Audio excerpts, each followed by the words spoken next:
The sun beat down on the parched earth, a relentless golden hammer shaping the world of Ethan Stone. His ranch, the Lone Star, stretched across a seemingly endless expanse of dusty Texas land, its fences a thin, defiant line against the wild. For 38 years, Ethan had carved his life from this unforgiving ground. Every scar on his hands told a story of calloused labor. Every wrinkle around his weary blue eyes held the weight of a silent man. He was a pillar of quiet strength, respected by the few neighbors he had, but his heart, much like his sprawling ranch house, felt hollowed out. Ethan stood by the cattle pen, a storm of dust swirling around his boots. The herd was healthy, the fences were mended, and the bunkhouse was filled with men who followed his orders without question. Yet a gnawing emptiness persisted. It was the kind of emptiness that only a family could fill, the kind of quiet that echoed in the vast, lonely rooms of his home. His life had been a series of responsibilities, not joys. He had inherited the ranch from his father, a man who believed in hard work and little else.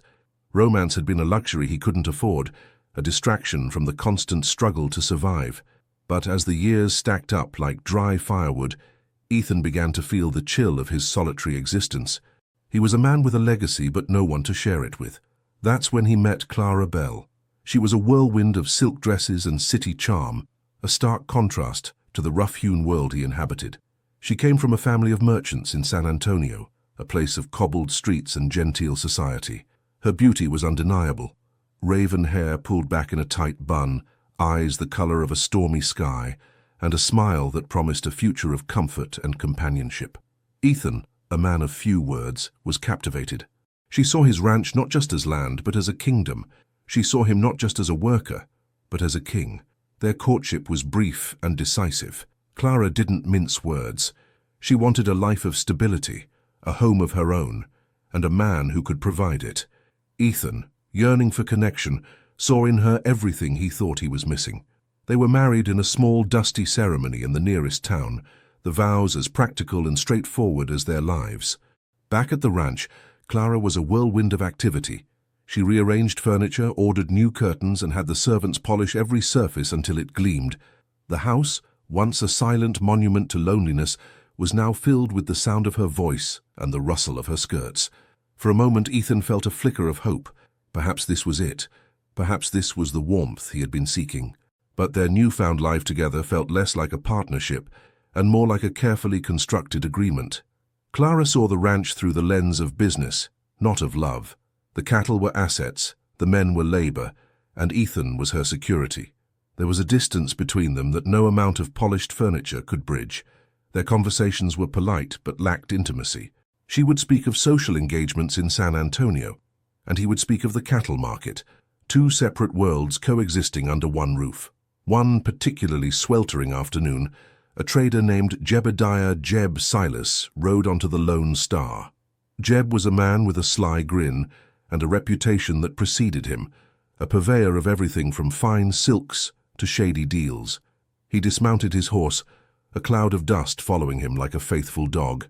"Ethan Stone," Jeb called out, his voice a greasy drawl. "Got something here you might be interested in." Ethan, who was checking a fence line, squinted at him. "Jeb, not looking for anything today." "Ah, but you will be, my friend," Jeb said, a triumphant gleam in his eyes. "I've got something special, something unique." Jeb reached into the back of his wagon and pulled out a small figure wrapped in a coarse blanket. As he unwrapped it, a gasp escaped Ethan's lips. It wasn't an item. It was a person.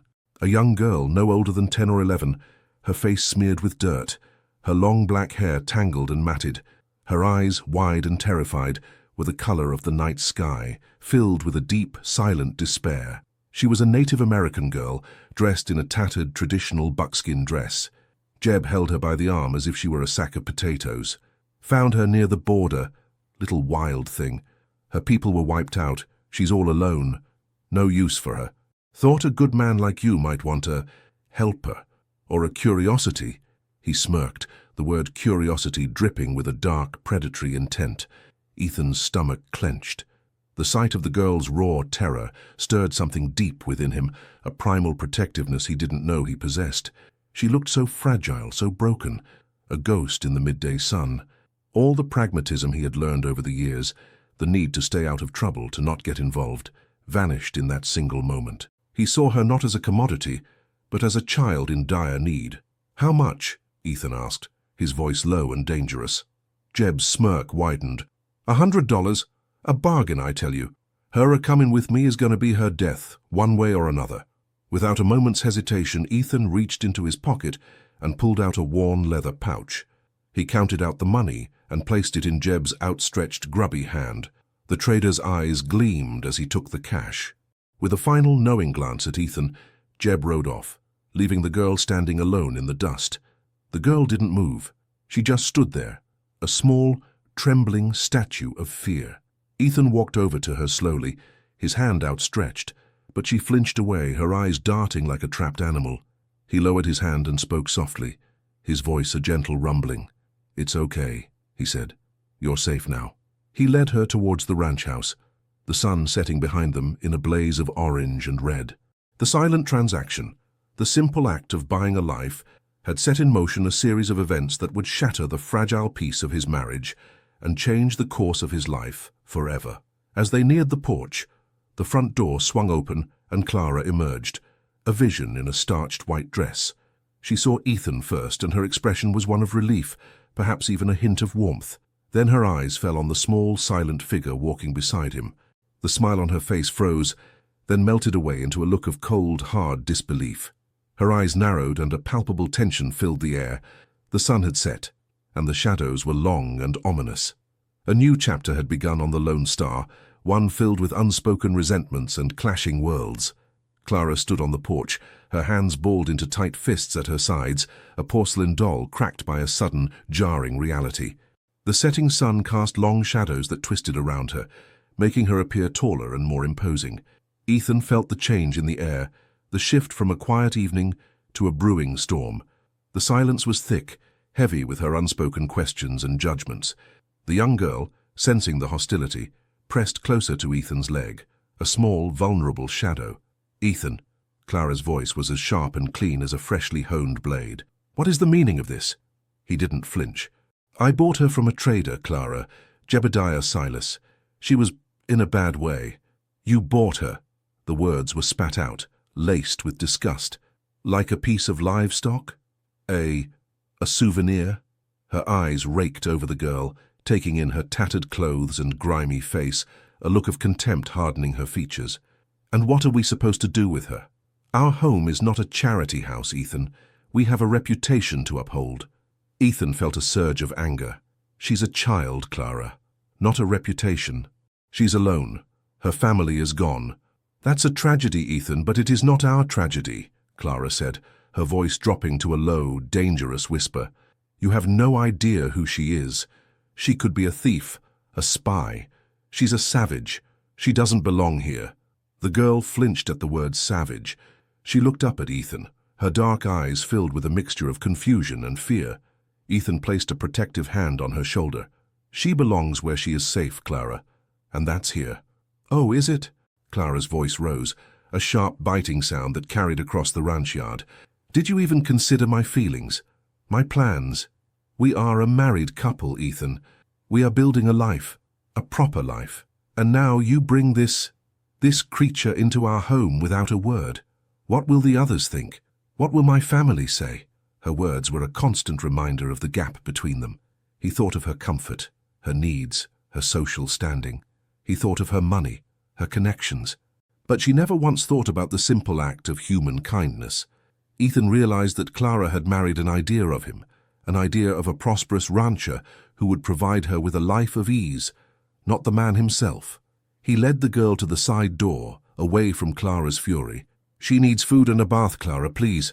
Clara stood her ground, arms crossed over her chest. "I will not have her in my house. The bunkhouse is good enough for her. She can stay with the hired hands. Or better yet, send her back to wherever she came from." "No," Ethan said, his voice a stone-cold command. "She will stay in this house, in the spare room." He had never spoken to her with such authority before. The unexpected firmness in his voice shocked Clara into silence. She stared at him, her eyes wide with indignation, before she turned and stormed into the house, the door slamming behind her with a final, echoing thud.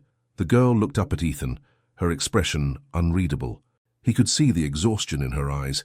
He gently guided her inside to the kitchen, a place that now felt like a no-man's land in the war that had just begun. He got her a bowl of stew and a glass of water. She ate with a quiet desperation, her small hands trembling. He watched her, a deep sadness settling in his chest. She was a mirror of his own loneliness, a reminder of a world that was often cruel and without mercy. After she finished eating, Ethan filled a basin with warm water and found a clean, simple dress of Clara's that was too large for her. He led her to the small spare room at the back of the house.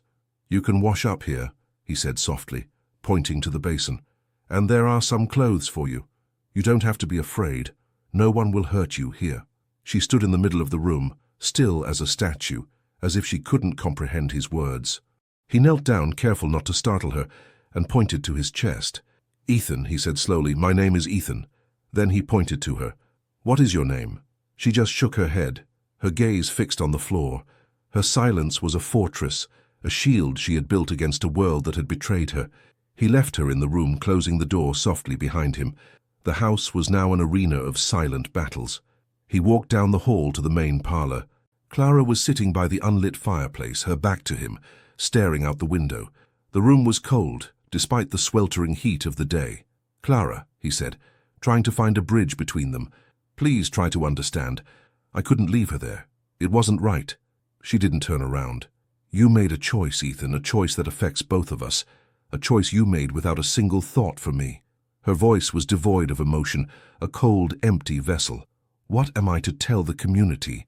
The other ranchers' wives? That my husband bought a savage girl from a trader. That will be the talk of the county." "Let them talk," he said, his voice firm. "I don't care what they think." "But I do," she said, finally turning, her eyes blazing with a furious passion. "My future is tied to this ranch, to this name. I did not marry into this life to be a spectacle. My entire family's reputation is on the line. You have a good name, Ethan, a good reputation. And you are throwing it away for a whim." "It was not a whim," he shouted, the words echoing in the quiet room. "It was the right thing to do. Can't you see that?" "The right thing to do is to protect what you have, Ethan," she said, her voice dropping to a dangerous calm. "To protect your home, your wife, your reputation. You brought a complication into our lives, a wild card, and I will not stand for it." The chasm between them had never felt wider. Clara saw the world in black and white, in terms of profit and loss, of social standing and security. Ethan saw the world in shades of grey, in moments of human decency and compassion. The quiet man of the ranch had made a loud statement, and the woman who had married him for his stability was now facing a reality she hadn't bargained for. The war had begun, and the first casualty was the fragile hope of their marriage. The morning light, filtered through the dusty window panes, cast a soft glow on the sleeping figure of the native girl. She lay curled up in the small bed, a stark contrast to the clean sheets and soft pillows. Ethan stood in the doorway, watching her, a profound sense of responsibility settling over him. Her presence in his home felt like an unspoken promise he had made to the universe, a vow to protect something pure and defenseless in a world of wolves. He left her to sleep and went to the kitchen. Clara was already there, her back to him as she prepared coffee. The air between them was still and cold, a heavy blanket of unresolved tension. Neither spoke. The only sound was the clinking of porcelain and the gentle hiss of the kettle. It was a silence filled with 1,000 words unsaid, accusations left to fester. After a few minutes, Ethan broke the silence, his voice low and steady. "I'm going to town. I need to get some supplies." Clara didn't turn around. "Be sure to buy some proper clothes for our new guest," she said, her voice dripping with sarcasm. "The townspeople will have plenty to say about it." "I don't care about their gossip," he replied, a familiar frustration building in his chest. "You should, Ethan," she said, finally turning to face him.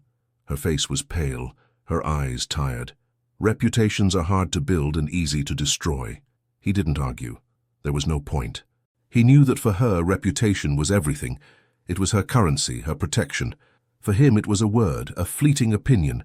He just wanted to do the right thing. Before he left, he went back to the spare room. The girl was awake, sitting on the edge of the bed, her hands clasped in her lap. Her fear was a tangible thing, a ghost that clung to her. "I'm leaving for a little while," he said softly, kneeling down so he was at her eye level. "I'll be back soon. Clara will be here. She won't hurt you." The girl's eyes darted towards the door, a flicker of panic in their depths. She shook her head, a silent plea. "It's okay," he repeated, though he wasn't sure if it was. He wanted to give her a name, a word to call her by. He remembered the look in her eyes as the sun had set the day before, a deep, knowing luminescence. "I'm going to call you Autumn," he said. "Luz de Outono, the light of autumn. Do you like that?" She didn't respond, but for the first time a small, almost imperceptible shift happened in her face. The corners of her mouth twitched. It wasn't a smile, but it was a beginning. He left the house and mounted his horse. As he rode towards town, the sun, now high in the sky, felt less like a hammer and more like a gentle, reassuring hand on his back. He had a purpose now, a new kind of responsibility that went beyond mending fences and counting cattle. It was the responsibility of a guardian. The town of Redemption was a typical frontier settlement, a single dusty main street, lined with a saloon, a general store, a blacksmith, and a few scattered homes.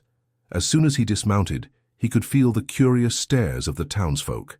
A rancher like Ethan Stone wasn't known for making waves, and word of his strange purchase had traveled faster than a telegram.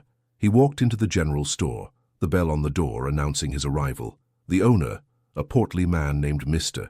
Abernathy, looked up from his ledger, a knowing smirk on his face.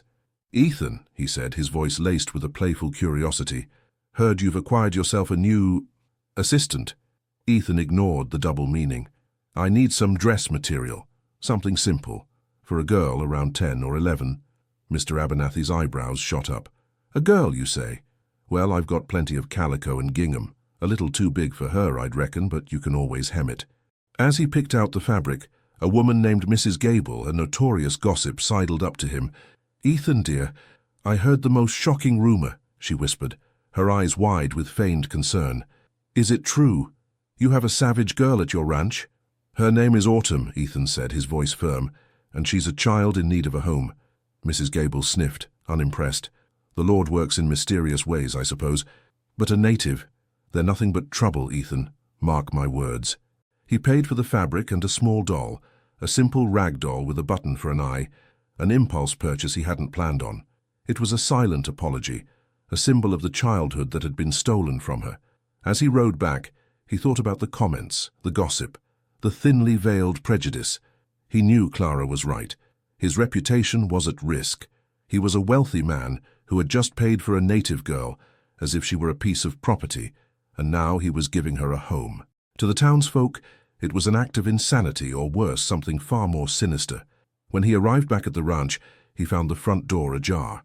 He dismounted and walked inside, calling out for Clara. The house was silent.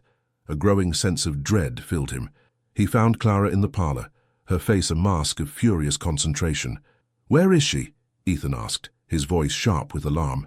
"In the bunkhouse where she belongs," Clara said, without looking up from her embroidery. "The men can look after her. I will not have a child who has lived in the wild running around my house." Ethan's blood ran cold. "Clara, you can't be serious. You sent a child, a frightened, traumatized child, to a bunkhouse filled with men. They're good men, Ethan. Your men, they'll look after her. It's for the best for all of us. This way we can go back to our lives, the way they were supposed to be." "No," Ethan said, his voice a low growl. "Our lives are not what they were supposed to be. And you have no right to decide what's best for her. You have no right to treat her like a stray dog." He stormed out of the house, his anger a hot, roaring fire. He found the men gathered outside the bunkhouse, a circle of curious faces staring at the small figure inside. The girl, Autumn, was huddled in the corner of the small, dusty room, a blanket pulled tight around her. Her eyes were wide with a terror that was far more profound than the fear he had seen in them before. "Ethan," his foreman, a gruff but loyal man named Silas, said, stepping forward, "we're not sure what to do with her. She won't talk. She won't eat. She just sits there." Ethan walked into the bunkhouse, his gaze fixed on Autumn. He knelt before her, the raw dust of the floor coating his knees. He held out the small rag doll, the one he had bought on an impulse. "Autumn," he said, his voice a soft, gentle rumble. "I'm sorry. I'm so sorry. I won't let anyone hurt you again." She didn't move, but her eyes, those deep, dark pools, looked at the doll, then at him. He set the doll on the floor, and slowly, timidly, she reached out a small trembling hand and took it. The gesture was tiny, but it was a bridge. He was no longer just a man who had bought her. He was a man who had made a promise to be a home, not just a house. And that was a promise he would keep, no matter the cost. The days that followed were a silent, simmering war. Clara refused to speak to Ethan about the girl, communicating her disapproval through pointed silences and tight-lipped glares. She would move through the house like a phantom, her footsteps a quiet accusation, her presence a constant reminder of the chasm that had opened between them. Ethan, in turn, dedicated himself to his new responsibility, pouring all his energy into earning Autumn's trust. He brought her meals himself, sitting with her in the small spare room, eating in comfortable silence.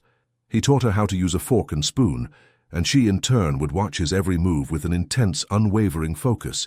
He showed her the rag doll he'd bought, and she held it close, a silent companion in her loneliness. She still wouldn't speak, but her fear began to recede, replaced by a cautious curiosity. Her eyes, once filled with terror, now held a glimmer of something new, a nascent hope. He took her out to the barn, away from Clara's cold judgment. He showed her the horses, and for the first time a small, genuine smile touched her lips. She reached out a hesitant hand and stroked the nose of his horse, a gentle bay mare named Star. Star, sensing her gentle spirit, nuzzled her hand. It was a moment of pure connection, a bond formed without words. "They're good people, the horses," Ethan said, his voice soft. "They'll be your friends, just like me." He taught her simple things, showing her how to carry a bucket of feed, how to brush a horse's mane. She was a quick study, her small hands surprisingly strong and sure. It was in the barn, away from the tension of the house, that they began to forge a real connection, a relationship built on trust and mutual respect. One afternoon, as they were walking back to the house, Ethan saw Clara standing by the fence, watching them. Her face was a mask of cold fury. She saw the genuine affection in his eyes as he looked at Autumn, and a bitter, venomous jealousy coiled in her heart. She was the wife, the woman who had married him, but he was giving a child, a native child, the kind of gentle care and attention she had always craved for herself. "You're making a fool of yourself, Ethan," she said as they approached. Her voice was low and dangerous, meant only for his ears.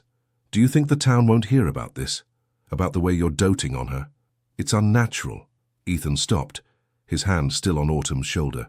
"What's unnatural, Clara? A man caring for a helpless child?" "No," she said, her eyes narrowing. "What's unnatural is you treating her like she's your own. We are not a family, Ethan. Not with her in this house." Autumn, sensing the hostility, took a step back, her small body trembling. Ethan's grip on her shoulder tightened protectively. "We have a choice, Clara," he said, his voice a low growl. "We can choose to be a family, to be good people, or we can choose to be cruel." "I am not cruel, Ethan. I am practical," she retorted, her voice rising. "This is not what I married for. I married a respectable man, a rancher who would provide me with a life of comfort, not one filled with charity cases and social scandals. If you keep her, I will not be a part of this." The threat hung in the air between them, a cold, final word. She turned and walked back to the house, leaving them standing alone in the dusty yard, the sun setting behind them in a final blaze of orange and red. Ethan led Autumn back to the house, a heavy burden in his chest. He had chosen. He had chosen compassion over convenience, and now he was facing the consequences. The life he had dreamed of with Clara was a mirage, an illusion that had shattered with the arrival of a small, silent girl. That night, as he lay in his bed, he thought of Autumn, her quiet courage, her gentle spirit. He thought of Clara, her cold ambition, her unyielding pride. He realized he was standing at a crossroads. He could abandon Autumn, send her away to a life of uncertainty and danger, and perhaps repair the fragile fragments of his marriage, or he could stand by her, be the protector she needed, and risk losing everything. He thought of the words of his father, a man who had believed in strength above all else. But for the first time, Ethan realized that strength wasn't just about taming the land or managing a herd. It was about standing up for what was right, even when it was the hardest thing to do. He rose from his bed and walked to the spare room. Autumn was sleeping soundly, the rag doll clutched in her small hand. He stood there for a long time, watching her, a quiet resolve settling over him. He would not give up on her. He would not abandon her. He would be her shield, her sanctuary. And if that meant losing the woman he had married, then so be it. He would not sacrifice his soul for the sake of a shattered illusion. The battle had been declared.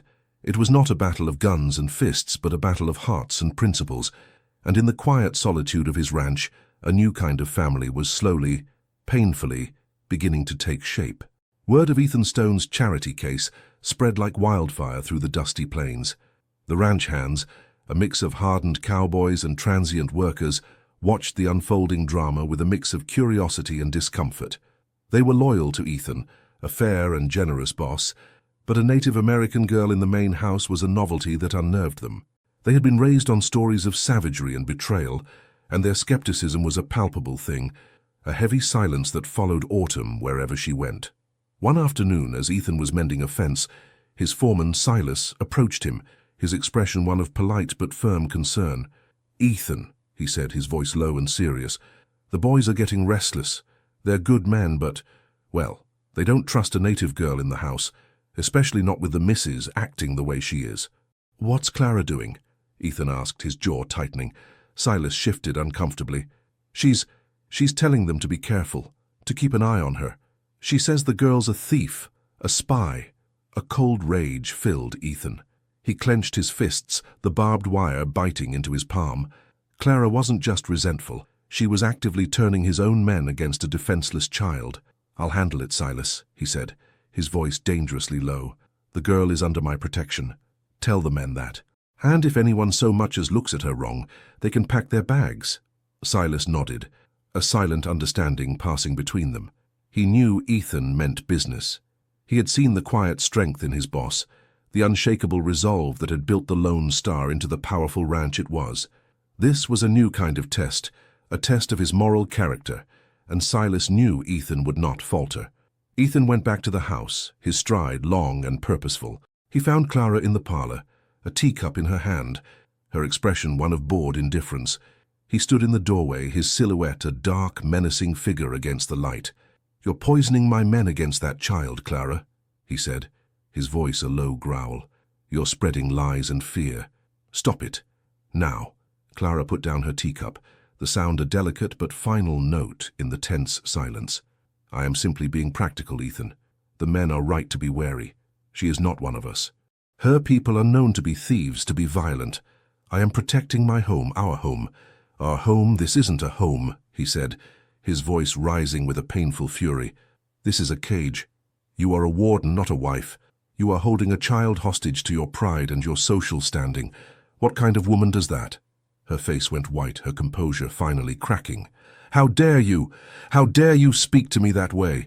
I came here to be your wife, to build a family, a life with you. And you have thrown it all away for some stray you found on the side of the road." He didn't respond. He just stood there, the full weight of his disappointment pressing down on him. She had shown him who she truly was. Not the woman he had fallen for, but a cold, calculating stranger. He turned and walked away, his heart heavy. He went to the spare room and found Autumn sitting on the floor, the rag doll in her lap. He sat down beside her, the floor cold and hard against his knees. "Autumn," he said softly, "are you scared of me?" She shook her head. "Are you scared of Clara?" She nodded, a single silent tear rolling down her cheek. He pulled her into his arms, a first. She stiffened for a moment, then relaxed, her small body trembling against his. It was a profound moment of connection, a silent understanding between two souls who had been abandoned by the world. "I won't let her hurt you," he whispered, his voice thick with emotion. "I promise." The next day, Ethan decided to take Autumn to the creek, a small hidden oasis on the far side of his property. It was a place of peace and tranquility, a place where he could escape the suffocating tension of the house. He hoped the clear water and the rustling leaves would soothe the fear in her heart. As they walked, he pointed out the different plants and animals, the way the sun filtered through the leaves, the sound of the wind in the trees. For the first time, Autumn's face lit up with a pure, unadulterated joy. She knelt by the creek, her hands dipping into the cool water. She laughed, a quiet, bell-like sound that seemed to chase away the silence that had followed her for so long. He watched her, a profound sense of relief washing over him. This was the child he had rescued, a child who had been broken, but not destroyed. Her spirit was still intact, a quiet flame in the darkness. He sat on a rock and watched her play, a peaceful feeling settling over him. He realized that in rescuing her, he had also rescued himself. He had found a purpose beyond the daily grind of ranch life. He had found a reason to fight, a reason to be a better man. But their moment of peace was shattered by the sound of approaching hoofbeats. A small group of cowboys from a neighboring ranch rode up, their faces flushed with whiskey and curiosity. The leader, a man named Jake, a known troublemaker, grinned at Ethan, his eyes flicking over to Autumn. "Well, well, well," Jake said, a sneer on his face. "If it isn't Ethan Stone and his little squaw. Heard you paid a pretty penny for her. What's the going rate for a piece of native goods these days, Ethan?" Ethan rose to his feet, his hands clenching into fists. "Get off my land, Jake. Now." "Whoa, no need to be a sore sport," Jake said, laughing. "Just curious. You're a married man, Ethan. What's a man like you doing with a little wild thing like that? Must be a good reason, eh?" The implication was clear, a venomous whisper that threatened to tarnish everything he had worked for. Ethan's blood ran cold. The man was not just insulting him, he was threatening Autumn, her innocence and her safety. He took a step forward, his eyes fixed on Jake. "I won't tell you again. Get off my land." Jake's smile vanished. He pulled out a pistol, the metallic click echoing in the peaceful glade. "You think you're a big man, Ethan? Saving all the little strays? I think you're just a sad old man trying to find something to fill the emptiness in his life. Maybe I should put this little stray out of her misery. Save you the trouble." Ethan didn't hesitate. He lunged forward, a swift, deadly motion, his years of experience on the ranch turning him into a force of nature. He grabbed Jake's wrist, twisting it until the man cried out in pain and dropped the pistol. He then delivered a short, sharp punch to Jake's jaw, a blow that sent the man reeling backwards into the creek. Jake's men, startled and intimidated by Ethan's sudden ferocity, quickly dismounted and pulled their friend out of the water. They mounted their horses, their cocky confidence gone, replaced by a sullen fear. "Tell your friends," Ethan said, his voice a low, dangerous growl. "That girl is my family, and if anyone so much as looks at her wrong, they'll have me to deal with." The men rode off, leaving Ethan standing alone in the clearing, his heart pounding in his chest. He turned to look at Autumn.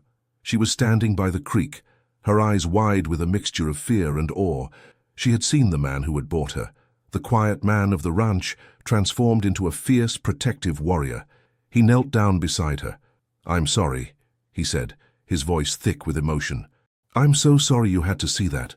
She shook her head, her gaze fixed on him, and for the first time she spoke.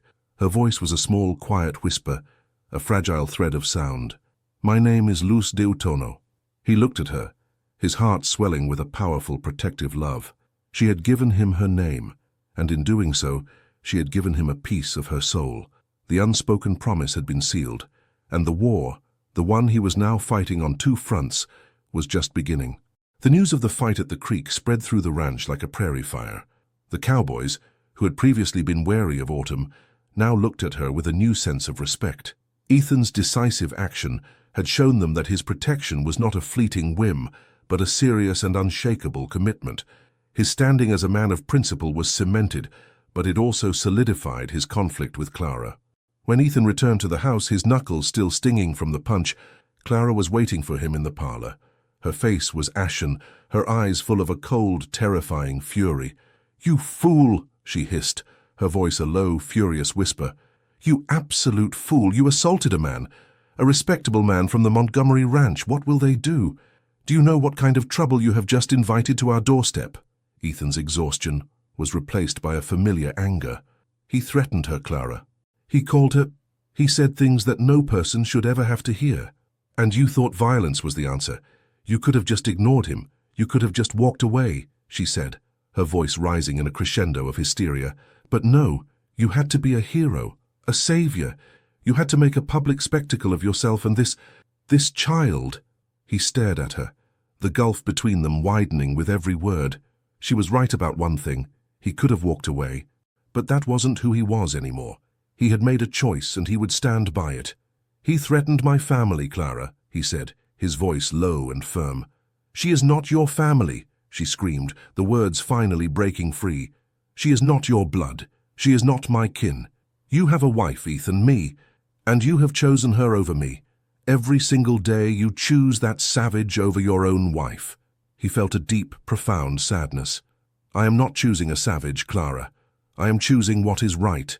I am choosing a life with a little girl who has been hurt and broken and abandoned, and if that's a choice you can't understand, then you don't understand me at all."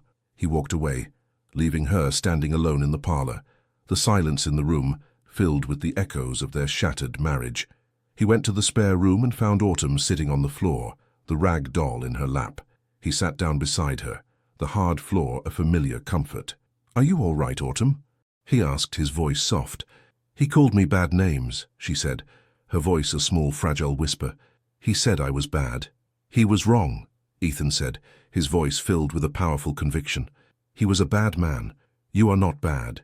You are strong. You are brave. You are light of autumn." She looked at him, her eyes filled with a new kind of trust. "Ethan," she said, her small hand reaching out and placing her hand on his, a gesture of quiet affection. He held her hand, a deep, profound sense of peace settling over him. In a world of chaos and conflict, this was his sanctuary. The quiet understanding, the unspoken bond, the simple act of a child trusting an adult. He realized that this was the family he had been searching for all his life. Not a family built on social status and convenience, but a family built on love and loyalty. Later that night, Ethan and Clara shared a tense dinner. The silence was thick, but it was punctuated by the clinking of silverware and the rustle of Clara's dress. He had never felt more alone. He was in his own house, with his own wife, but he was a stranger in his own home. After dinner, he went to his study and sat by the fire, a bottle of whiskey in his hand. He took a long, slow drink, the fiery liquid burning a path down his throat. He thought of Clara, the woman he had married for the promise of a peaceful life. He had been naive. He had believed that a marriage could solve his loneliness. He hadn't realized that the only thing that could fill his life was a purpose, a reason to fight for something bigger than himself. He heard a soft knock on the door. It was Autumn. She stood in the doorway, a small, timid figure. "I can't sleep," she whispered, her eyes wide. He gestured to the chair opposite him. "Come in. Sit by the fire. It's warm here." She sat down, her small hands clasped in her lap. He looked at her, the firelight casting a warm glow on her face. "You know, Autumn," he said, his voice a low, gentle rumble. "You have a brave heart. You should be proud of that." She looked at him, her eyes filled with a deep, knowing understanding.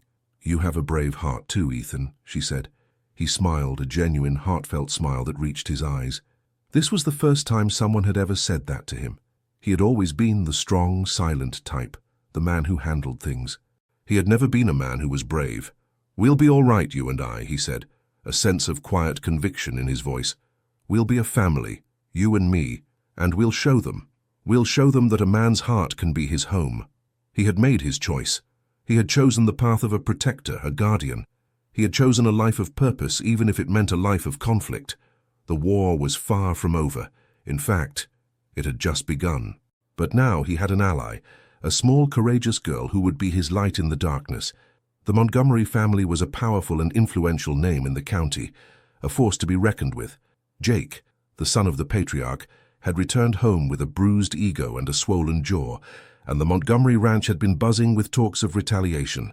Ethan knew a confrontation was inevitable. He had made a public statement with his fists, and now the Montgomerys would make a public statement of their own. Clara, too, felt the impending storm. The air in the house was thick with her silent anxiety. She spent her days pacing the floors, her eyes fixed on the distant horizon, as if expecting an army to ride over the hill at any moment. She knew the Montgomerys. They were proud, and they did not tolerate disrespect. Ethan's actions had not only jeopardized their social standing, but their very safety. "They're coming, Ethan," she said one evening, her voice a low, breathless whisper. "The Montgomerys. They're coming to settle things." Ethan, who was sitting at the table, polishing his shotgun, didn't look up. "Let them come, we'll be ready." "We? There is no we, Ethan. This is your fight. This is your mess," she cried, her voice rising in a desperate plea. "I told you to get rid of her. I told you. But you wouldn't listen. Now look at us. We're isolated. We're a laughingstock, and you're about to get us both killed." Her words were a stark, cold slap of reality. He looked at her, the fear in her eyes a tangible thing. He knew she was right. His actions had put her in danger. But he couldn't back down. He couldn't abandon Autumn. He stood up, his voice low and firm. "I won't let anyone hurt you, Clara. I promise you that." "I don't believe you," she cried, a tear finally rolling down her cheek. "You've already hurt me, Ethan. You've hurt me more than any of them ever could. You have replaced me. You have chosen her over me every single day." The raw pain in her voice was a revelation. He realized that this wasn't just about social standing or reputation. This was about a deep, profound feeling of abandonment. He had promised her a life of peace and comfort, and in his pursuit of what was right, he had shattered that promise. He reached out to her, his hand trembling. "Clara, that's not true. She flinched away as if his touch was poison. "No, Ethan, don't. Don't you dare pretend to understand. You don't.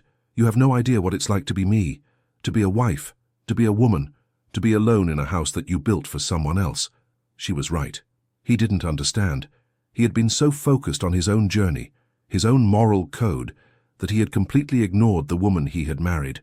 He had seen her as a cold, calculating stranger, but she was a human being, a woman with her own fears, her own insecurities. He sat back down, the silence between them now filled with a new kind of understanding. He had hurt her, not with a fist or a harsh word, but with his actions. He had abandoned her emotionally, had pushed her away for a cause that she couldn't comprehend. The next morning, 2 riders came to the ranch. One was Mr. Montgomery, a large, imposing man with a reputation for a quick temper and a long memory. The other was his son, Jake, his jaw still swollen and a bitter sneer on his face. They dismounted and walked towards the house, their every step a deliberate, menacing statement. Clara, who was watching from the window, went pale. "They're here," she whispered, her voice filled with a quiet terror. "They're here to kill you." Ethan walked to the door and opened it. He stood on the porch, his shotgun in his hands, his face a mask of quiet determination. "Mr. Montgomery," he said, his voice a low, steady rumble. "What can I do for you?" "You know what I want, Stone," Montgomery said, his voice a cold, hard stone. "You hit my son. In front of his friends, you embarrassed my family. And you did it all for a little squaw. That is an insult I will not tolerate." "Your son threatened a defenseless child," Ethan said, his voice filled with a powerful conviction. "He deserved what he got." "He's a boy, he was just talking," Montgomery bellowed, his face turning a dangerous shade of red. "But you're a man. You should have known better. You should have sent that child away. You should have protected your reputation." "I am protecting her," Ethan said, his voice low and firm. "She is under my protection, and I will not tolerate any man, no matter who he is, threatening her." "Well then," Montgomery said, his hand slowly moving towards his own pistol, "it seems we have a problem. I will not have my family's honor insulted, and I will not have a man who harbors a savage on his land as a neighbor." The air was thick with tension. Jake stood behind his father, a venomous sneer on his face. The 2 men stood their ground, a quiet standoff. This was the moment of truth. Ethan knew he had to stand by his decision. He had to show them, and himself, that he was a man of principle. Just then the front door opened and Clara walked out, her face a mask of grim determination. She walked past Ethan, her eyes fixed on Mr. Montgomery. "Mr. Montgomery," she said, her voice clear and strong, "you will not harm my husband." Both men looked at her, surprised. She had never been a part of this world, a world of violence and confrontation. She was a woman of society, a woman of grace and charm. But in that moment, she was a fierce, protective lioness. "Your husband insulted my son," Montgomery said, his voice a low growl. "He had it coming." "My husband did what any decent man would do," Clara said, her voice a calm, steady rhythm. "He protected a child who was being threatened by a man who should have known better. Your son was in the wrong, Mr. Montgomery, not my husband, and if you have a problem with that, then you have a problem with me." The words hung in the air, a shocking, unexpected blow. Mr. Montgomery stared at her, a look of stunned disbelief on his face. He had expected a cowering wife, a woman who would beg for her husband's life. He had not expected a woman who would stand up to him, a woman who would defend her husband with her very words. He looked at Ethan, then at Clara. The silence was thick, filled with the weight of her words. He slowly, deliberately, removed his hand from his pistol. "This isn't over, Stone," he said, his voice a low, dangerous growl. "But for now, Howard will call it a truce." He turned and mounted his horse, his son following close behind him. The two men rode off, their pride wounded, but their lives intact. Ethan turned to Clara, his heart filled with a mixture of shock and gratitude. "Clara, why?" he whispered. She looked at him, her eyes filled with a new kind of emotion. "He is my husband," she said, her voice a quiet, powerful conviction. "And you will not be harmed on my watch. You may have broken your promise to me, Ethan, but I have not broken mine to you." The truce had been called, but the war was far from over. A new battle had just begun, the battle for their marriage. The unexpected truce with the Montgomerys left the ranch in a state of uneasy calm. Ethan's men, witnessing Clara's defiance, now looked at her with a newfound respect. She was no longer just the rancher's wife. She was a force of her own, a woman who had stood up to a powerful man to protect her husband. But in the quiet intimacy of their home, the truce with the Montgomerys did little to bridge the gap between Ethan and Clara. The atmosphere in the house, once filled with cold silence, was now filled with a strange, fragile tension. They ate their meals in silence, but a silent question hung in the air. Why? Why had she risked her own safety for him? What had she been thinking? One evening, as the sun set behind the distant mountains, Ethan found Clara sitting on the porch, her gaze fixed on the fading light. He sat down beside her, the old wooden boards creaking under his weight.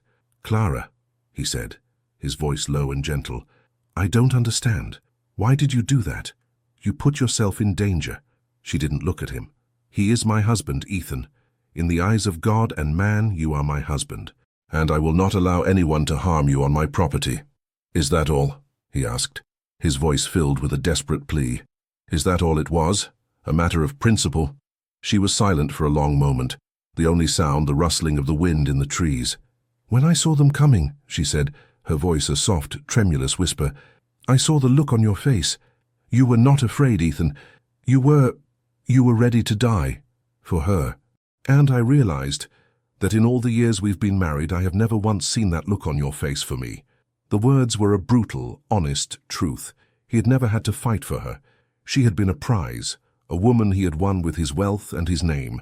He had never had to defend her, to protect her, to put his life on the line for her. His love for her had been a quiet, peaceful thing. His love for Autumn was a fierce, protective, and consuming fire. "Clara," he said, his voice thick with emotion, "I'm sorry, I have been a fool. I have been so blind. I have been so focused on a moral fight that I have completely neglected the woman I married." She finally turned to him, her eyes filled with tears. "I am a woman, Ethan. A woman who wants to be loved, to be cherished, to be the one you fight for. And when I saw you standing there with that shotgun in your hands, ready to die for a child you've known for a week, I realized that I had made a terrible mistake. I had married a man who would never love me as fiercely as he loves a moral cause." He reached out and took her hand. It was cold and it trembled in his. "I may not have fought for you, Clara, but I will. From now on, I will fight for you. I will fight for us. I will fight for this marriage, please. Just give me a chance." She looked at him, a flicker of hope in her eyes. It was a fragile thing, a small, tiny flame in a world of darkness.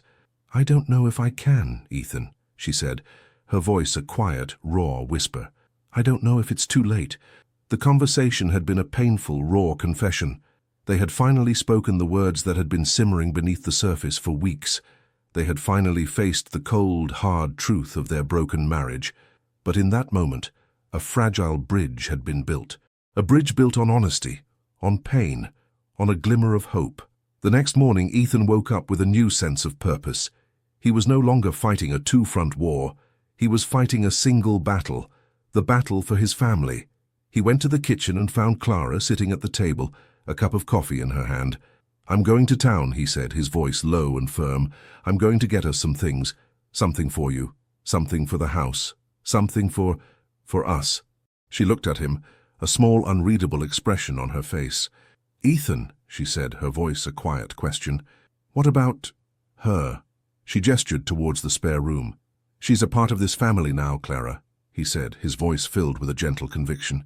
"And I will not abandon her, but I will find a way to make it right. For all of us." He rode to town with a new sense of purpose. He wasn't just a man on a mission. He was a husband on a journey. He bought a new bolt of silk for Clara, a beautiful deep green that would match her eyes. He bought a new set of silverware, a symbol of a new beginning, and he bought a new dress for Autumn, a simple but beautiful calico, a dress that would fit her perfectly. When he returned to the ranch, he found Clara in the parlor. He handed her the silk, and she looked at it, a flicker of emotion in her eyes. "Ethan," she said, her voice a quiet whisper. "It's beautiful." "It's for a beautiful woman," he said, his voice a low, gentle rumble.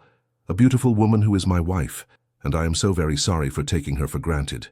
She looked at him, a tear rolling down her cheek. "I am sorry too, Ethan," she said, her voice raw with emotion.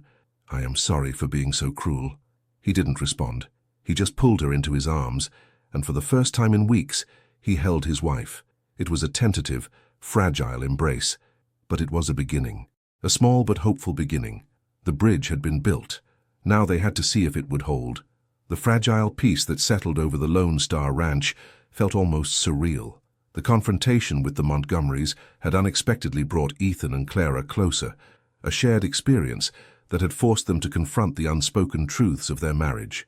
While the cold distance between them hadn't completely vanished, it was replaced by a cautious, tentative understanding. Clara began to show a grudging tolerance for Autumn's presence, though a deep-seated jealousy still lingered beneath the surface.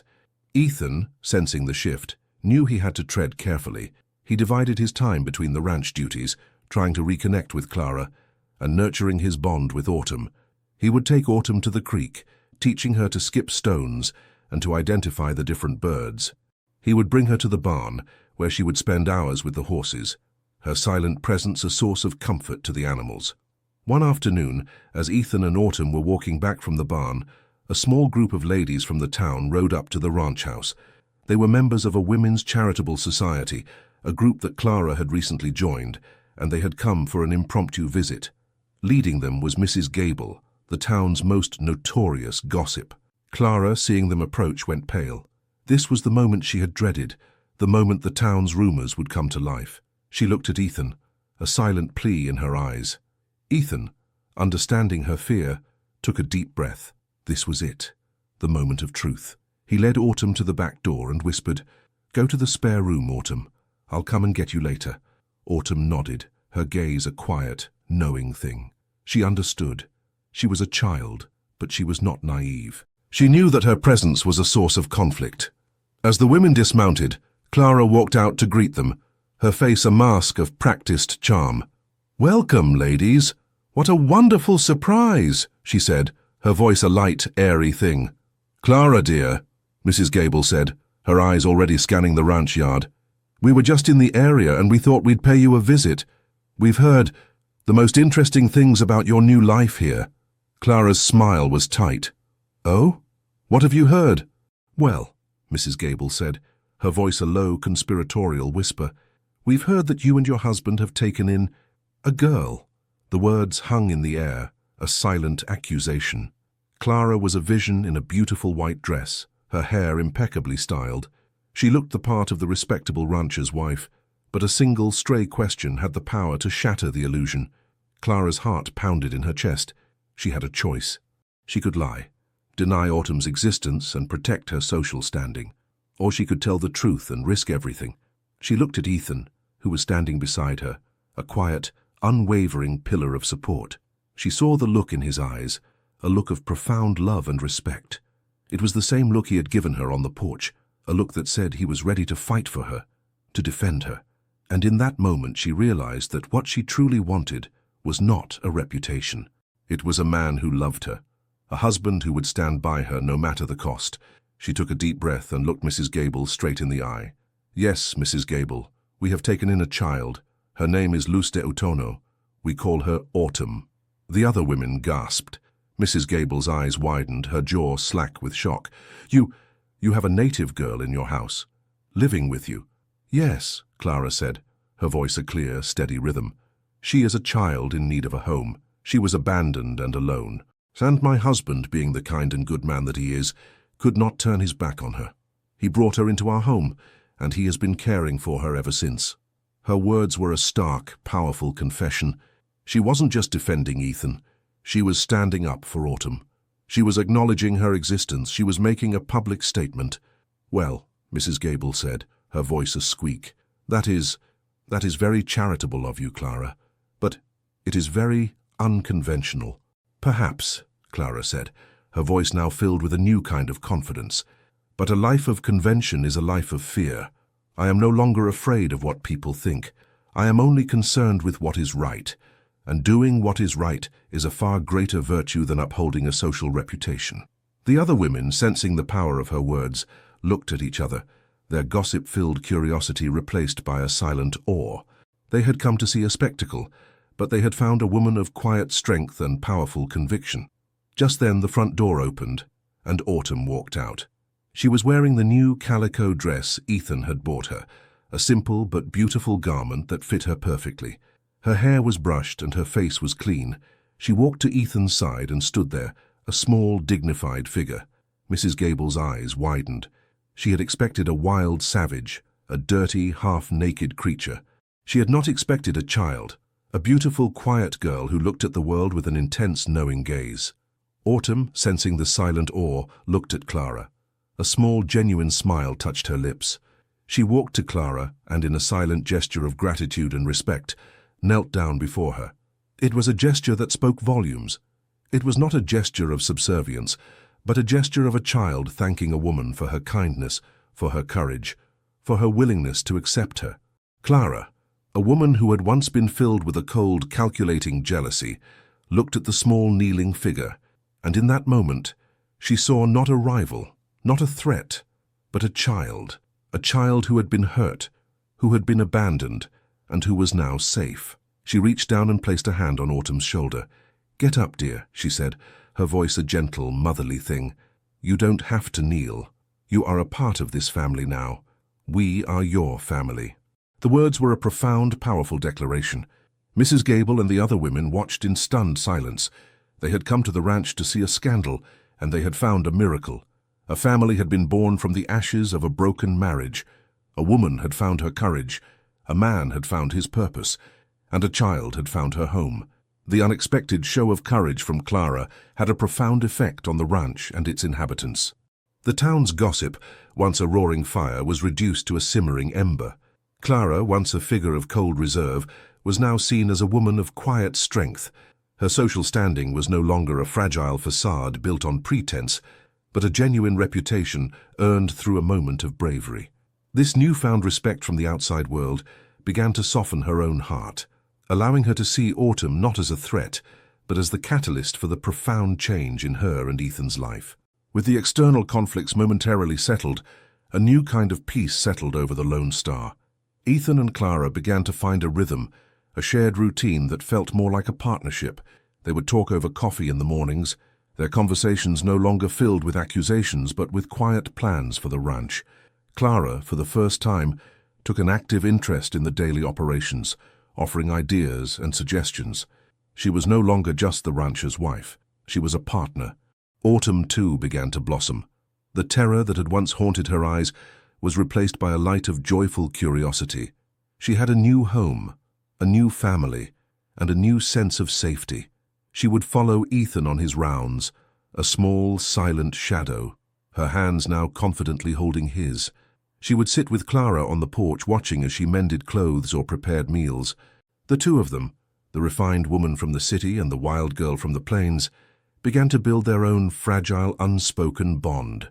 One afternoon, as Clara was teaching Autumn how to use a needle and thread, a small, intricate bead fell from Autumn's tattered buckskin dress. It was a beautiful hand-carved bead, a tiny work of art. Autumn, her face filled with a sudden, overwhelming sadness, picked it up and held it tightly in her hand. Clara, sensing the change in her mood, knelt down beside her. "Autumn," she asked softly, "is something wrong?" Autumn didn't answer. She just clutched the bead, her eyes filled with a deep, silent grief. That evening, as they were eating dinner, Autumn reached into her pocket and pulled out a small piece of cloth. She unfolded it, revealing a small, faded photograph. It was a picture of a man and a woman, their faces smiling, their arms wrapped around each other. The man had kind eyes, and the woman had a gentle smile. They were wearing buckskin, and the background was filled with a beautiful, vast landscape of mountains and trees. Autumn looked at the photograph. Her eyes filled with a quiet, profound sadness. "My parents," she said, her voice a small, trembling whisper. "They were killed by bad men." The words hung in the air, a raw, painful confession. For the first time, Autumn had revealed the tragedy of her past. She had given them a glimpse into the trauma that had haunted her, the reason for her silence and her fear. Ethan and Clara looked at each other, a deep, profound sadness settling over them. They had known her story was tragic, but they hadn't known the details. "I'm so sorry, Autumn," Clara said, her voice filled with a genuine, heartfelt sympathy. They were so good," Autumn said, her voice breaking. "They loved me. They protected me." Ethan, his heart aching with a profound sadness, reached out and took her small, trembling hand. "They would be so proud of you, Autumn," he said, his voice a low, gentle rumble. "They would be so proud of how strong you are. And we will protect you. We will be your family." But the unveiling of Autumn's past had also unearthed a new threat. Jebediah Silas, the man who had sold Autumn to Ethan, was not just a simple trader.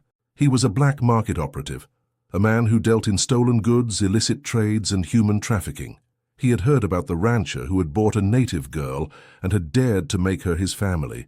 He had also heard about the Montgomerys and their failed attempt at a confrontation. A man like Jebediah did not tolerate loose ends. He had left a trail of death and destruction in his wake, and Autumn was a loose end he wanted to tie up. He rode to the Lone Star a few days later, his face a mask of false concern. "Ethan," he said, his voice a greasy, unsettling drawl, "I heard you've been having some trouble. Thought I'd ride by and see if everything was all right." "Everything's fine, Jeb," Ethan said, his voice a cold, hard stone. "Just a little trouble with the Montgomerys. But that's all settled now." "Well, that's good to hear," Jeb said, a sly grin on his face. "But I have another matter I'd like to discuss with you. About that girl." "What about her?" Ethan asked, his hand slowly moving towards the rifle he kept hidden behind his saddle. "Well," Jeb said, his voice dropping to a low, conspiratorial whisper, "turns out she's a lot more valuable than I thought. She's a part of a powerful family, a family that's been looking for her for a long, long time, and they're willing to pay a pretty penny to get her back. I'd say $1,000. $1,000 to turn her over to her people. You'd be a rich man, Ethan." Ethan's blood ran cold. He knew a lie when he heard one. Jebediah Silas was not a man who cared about a child's family. He was a man who saw an opportunity for profit. He wanted to sell her to someone else, to a new buyer who would not be as protective as Ethan. He wanted to tie up his loose end. "Get off my land, Jeb," Ethan said, his voice a low, dangerous growl. "And don't you ever come back. If I ever see you near my ranch again, I will not hesitate to put a bullet between your eyes."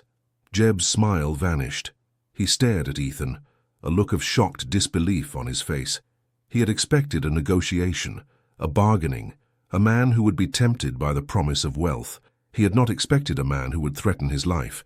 "You're a fool, Stone," Jeb said, his voice filled with a venomous hatred. "You're a fool who has no idea what he's getting himself into. You've made a powerful enemy, Ethan. You'll regret this." He turned and rode off, a black cloud of dust following him. Ethan stood in the ranch yard, his heart pounding in his chest. The ghost of the past, the one he had tried to bury with money, had just returned.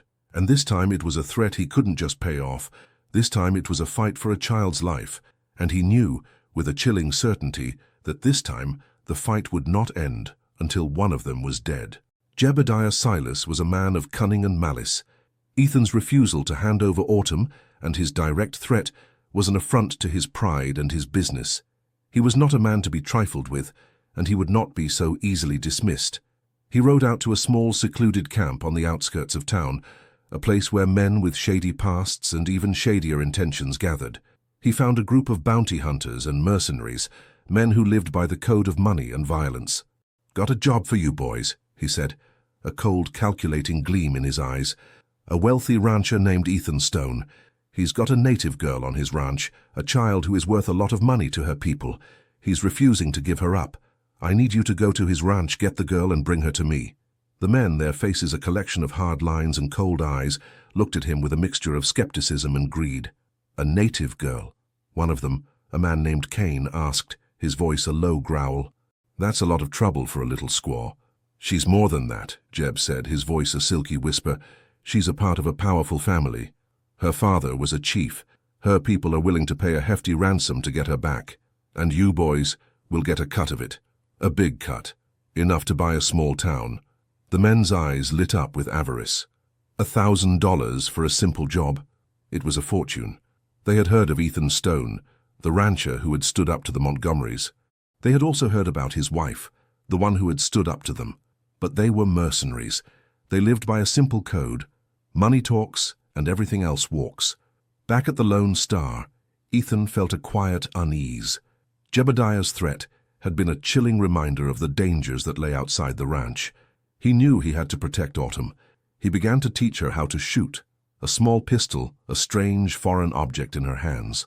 She was a quick study, her small hands holding the weapon with a surprising steadiness. He taught her how to reload, how to aim, how to be a fighter in a world that had tried to make her a victim. Clara, who had once been horrified by the thought of a weapon in her home, now watched with a grim determination.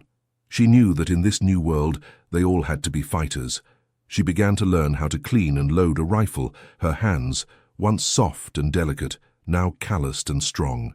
She was no longer just the rancher's wife. She was a warrior. One evening, as they were sitting by the fire, a lone rider approached the ranch. It was a man on horseback, his face hidden beneath a wide-brimmed hat. He dismounted and walked to the porch, his face a grim, determined mask. "Ethan Stone?" he asked, his voice a low, steady rumble. "That's me," Ethan said, his hand slowly moving towards the shotgun he kept by the door. "My name is Thomas," the man said. "I'm a friend of Jebediah Silas." Ethan's blood ran cold. He knew this man was not a friend of Jebediah's. He was a messenger, a warning. "What do you want?" "Jebediah has a proposition for you," Thomas said. "He wants you to hand over the girl, and in exchange he will give you $1,000. $1,000, Ethan, enough to make a new life for you and your wife, enough to get out of this dust bowl and live in peace." "I told Jeb to get off my land," Ethan said, his voice a low, dangerous growl, "and I told him not to come back." "Jebediah is not a man to be trifled with, Ethan," Thomas said, a hint of steel in his voice. "He has men who are willing to do his dirty work, men who are willing to do whatever it takes, to get the girl, to get what they want." Clara, who had been listening from the parlor, walked to the door. "We are not interested in your proposition," she said, her voice a calm, steady rhythm. "We are not interested in money. We are only interested in a life of peace." Thomas looked at her, his eyes filled with a new kind of respect. He had heard about her, the rancher's wife who had stood up to the Montgomerys. "You're a brave woman, Mrs. Stone, but you are a fool. You are in a world you do not understand. You have no idea what you are up against. Jebediah is not a man to be trifled with. He is not a man to be reasoned with. He is a monster." "Then we will fight the monster," Clara said, her voice filled with a powerful conviction. "We will fight for our home. We will fight for our family." Thomas looked at them, a grim look on his face. He saw the unwavering determination in their eyes. He saw the love and loyalty that had been forged in the crucible of their conflict. He saw two people who had nothing to lose and everything to fight for. "Very well," he said, his voice a low, final rumble. "You have made your choice. The monster will be at your doorstep, and when he comes, you will have no one to blame but yourselves." He turned and rode off, leaving them standing alone on the porch, the silence in the air filled with the weight of his words. They knew the threat was real. They knew this was not a battle they could win with fists and words.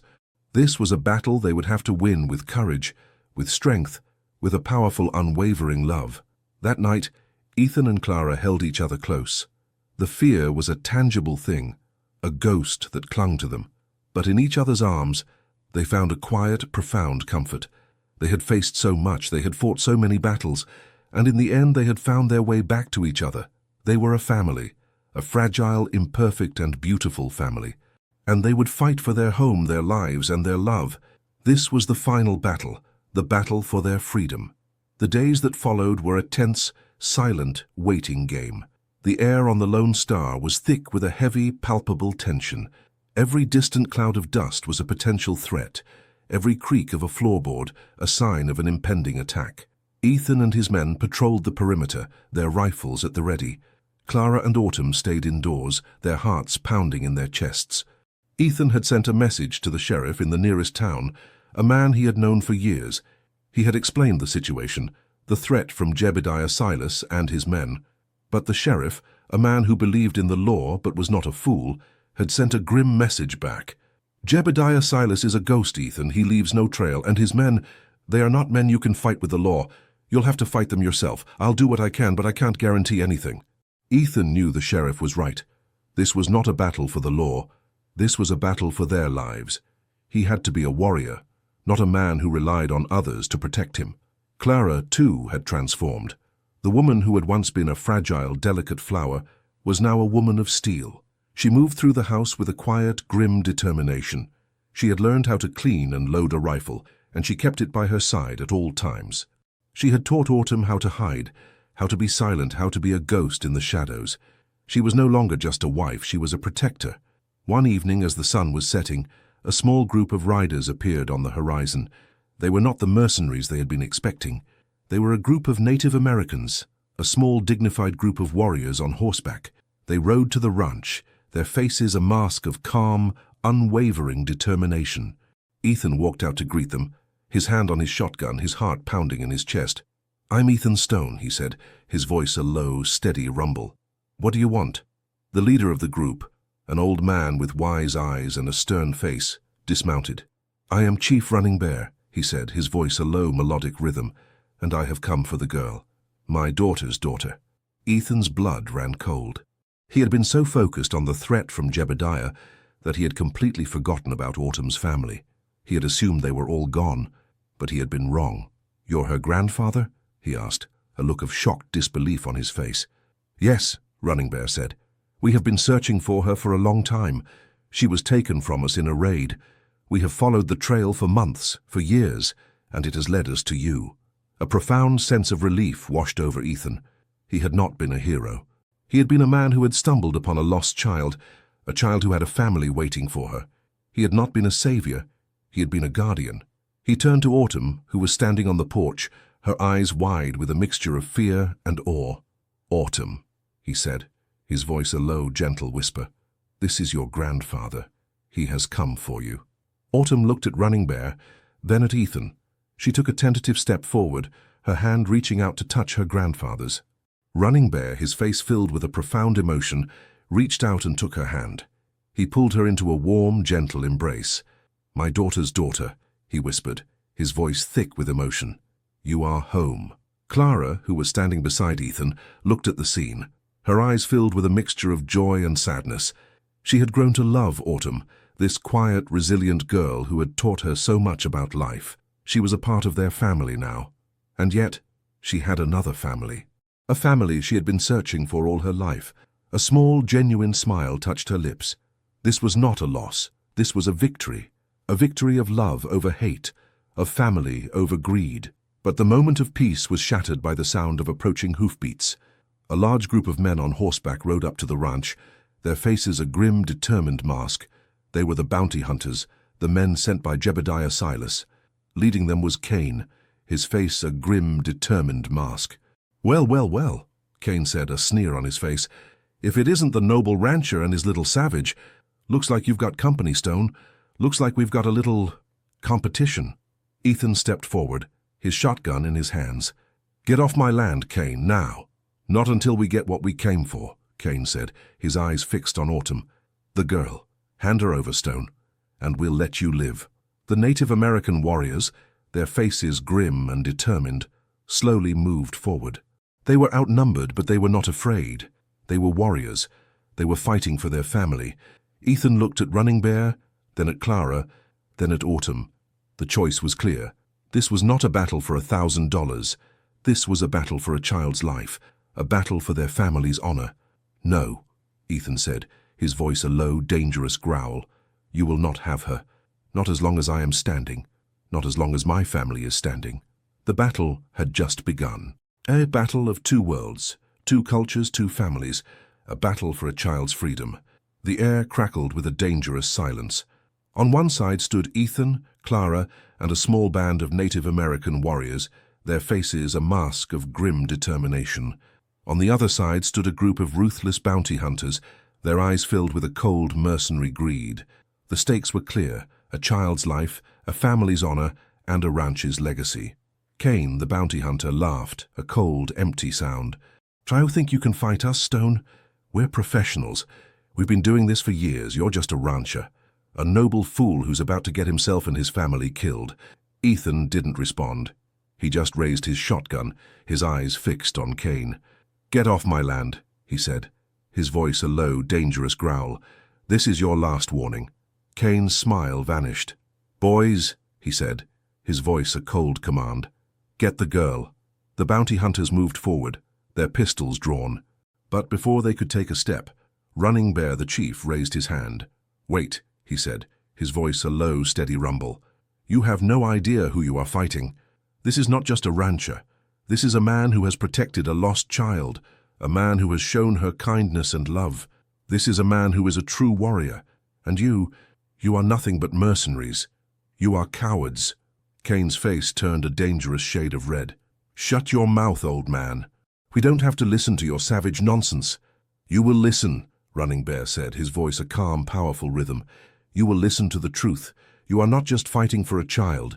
You are fighting for her soul, a soul that has been broken and is now healed by a man who has no blood relation to her, a man who is more of a family to her than you could ever be."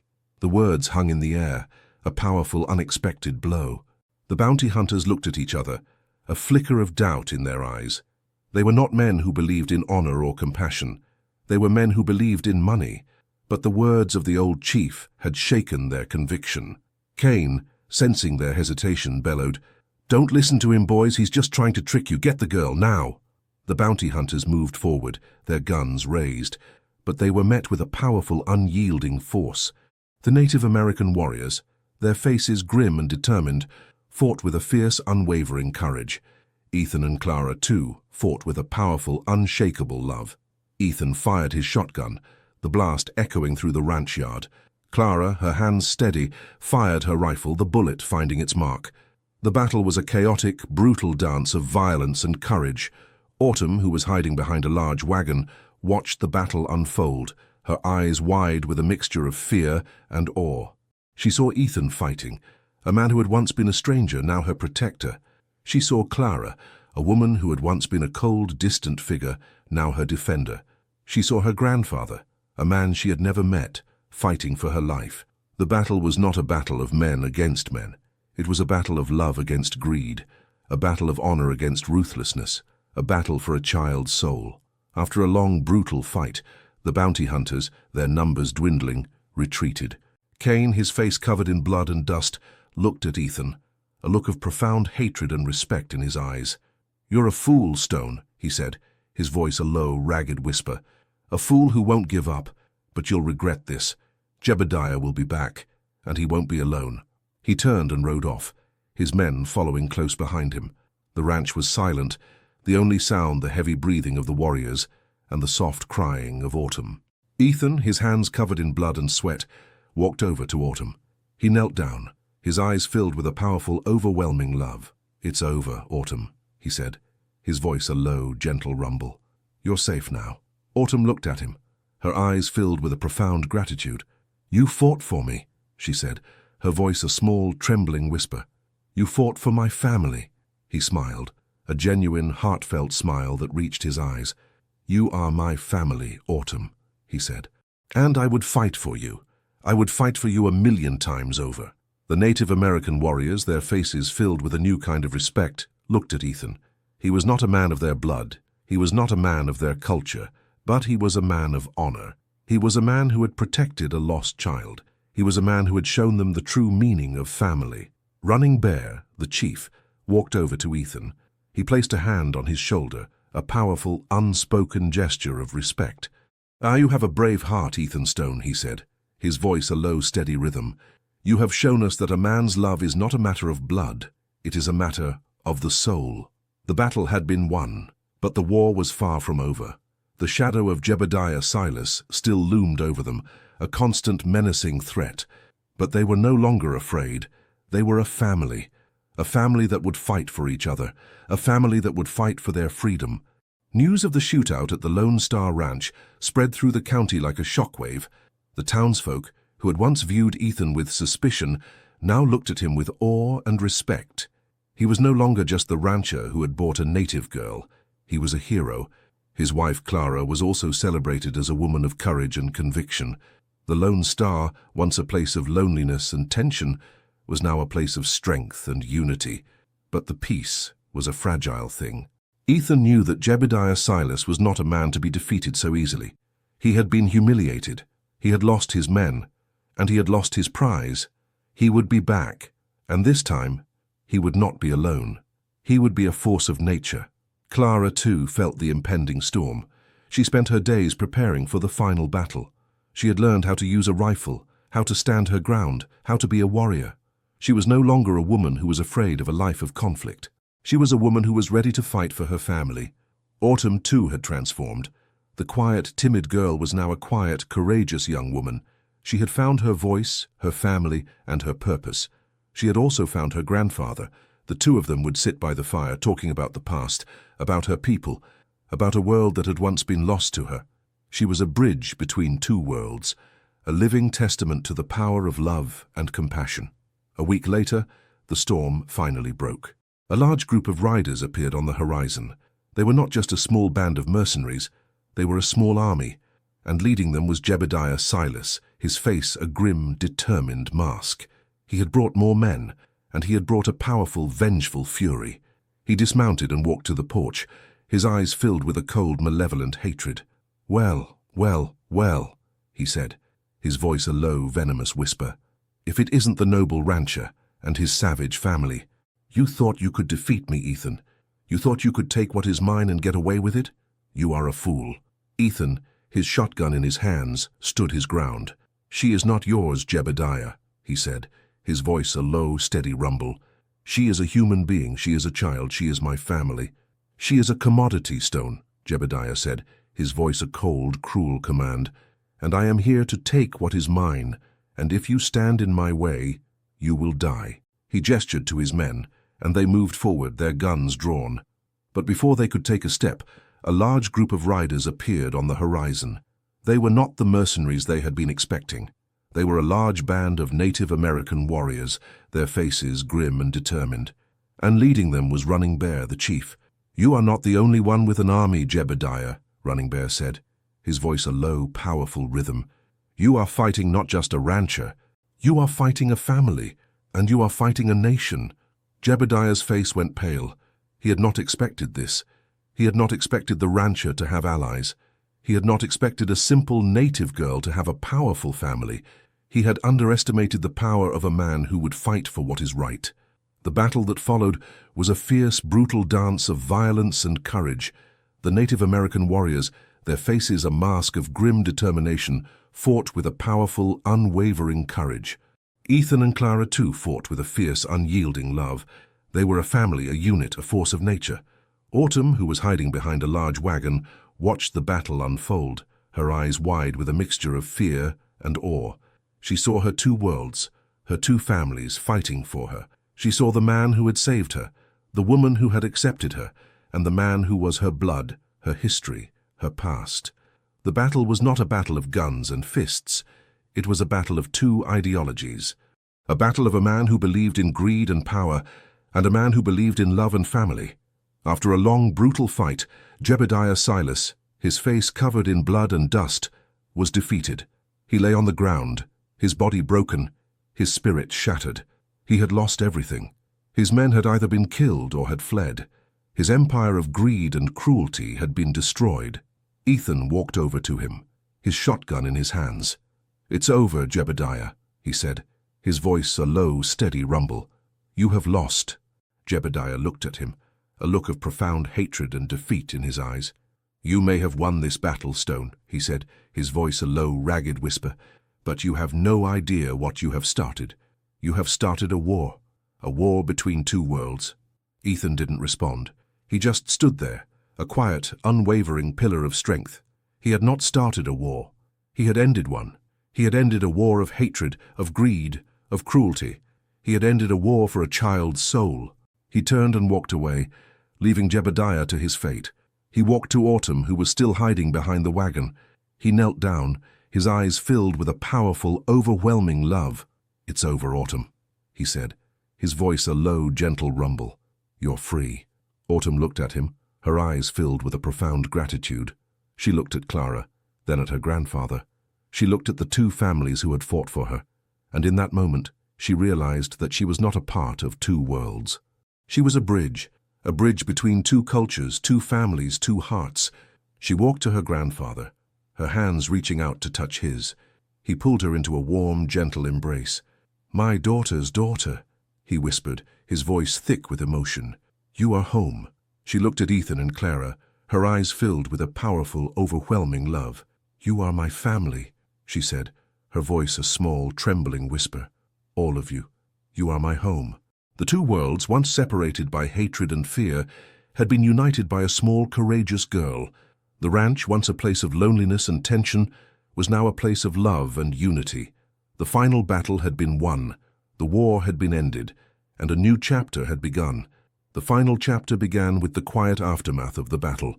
The dust had settled, the last of Jebediah Silas's men had fled, and the Lone Star Ranch, though scarred, stood as a testament to the power of family and courage.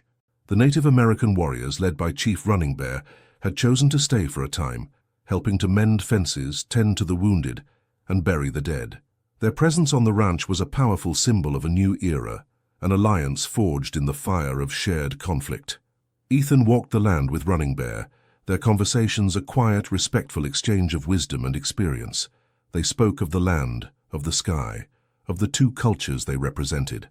Ethan, the stoic rancher, learned of the deep spiritual connection his new allies had with the earth. Running Bear, the wise chief, learned of the deep, unyielding love a man can have for a family not born of blood. Clara, too, found a new rhythm. She and the women of Running Bear's tribe found a common language in shared tasks.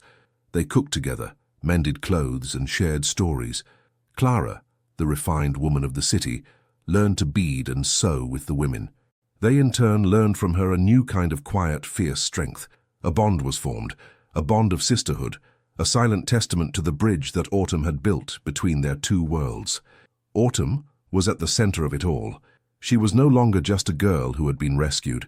She was a cherished daughter, a granddaughter, a bridge between two families. She spent her days with her grandfather, learning the stories of her people, their songs, their history. And in the evenings, she would return to the ranch house, to the family who had saved her, to the man who had bought her, and the woman who had accepted her. One evening, as the sun set in a blaze of orange and red, Ethan, Clara, and Autumn sat on the porch, a quiet, peaceful scene unfolding before them. Running Bear and his men had decided it was time to leave. Their people were waiting for them, and they had a long journey ahead. "It is time," Running Bear said, his voice a low, steady rhythm. "We must go. But know this, Ethan Stone.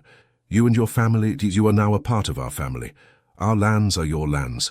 Our people are your people. If you ever need us, we will be there." Ethan, his heart filled with a profound gratitude, placed a hand on his chest. "Thank you, Chief Running Bear. Thank you for everything. You have shown us the true meaning of family. You have shown us that love is not a matter of blood. It is a matter of the soul." Running Bear nodded, his eyes filled with a deep, knowing understanding. He turned to Autumn. "My daughter's daughter," he said, his voice a low, melodic rhythm. "You have found your home, but do not forget your people.